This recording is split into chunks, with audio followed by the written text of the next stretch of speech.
Thank you very much, and it really is a great pleasure for Diane and me to be here tonight. And I'd like to thank Jim and Bonnie for bringing us together in support of Marines and their families.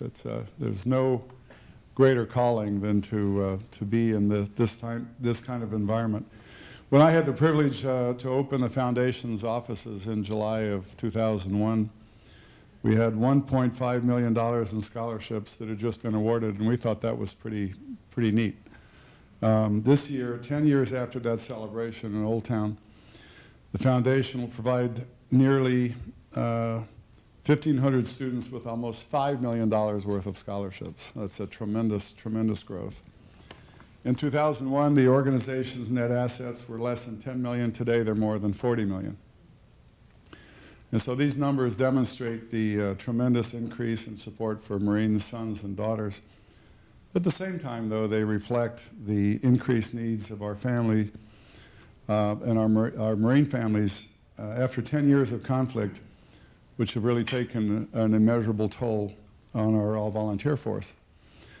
The Foundation has responded to these needs by establishing scholarships specifically for those sons and daughters whose Marine parents have either been killed or wounded in combat.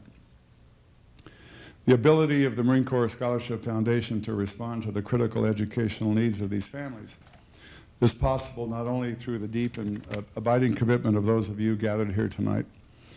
You have been the driving force behind the American Patriots campaign. You are the reason that the Scholarship Foundation continues to provide much more support to students year after year, and we're grateful for your constant support. And I might add that in this very, very difficult 21st century, that it is clear that expeditionary forces whose agility and staying power far from our shores will affect the world that we're going to live in and that our children and our grandchildren are going to live in. And their ability to do those jobs is going to require continued sacrifice. It's going to be dangerous. It's going to be long-term. But I know that the forces that will contribute to that successful mission will largely come from the naval forces. And so the sacrifice will have to continue.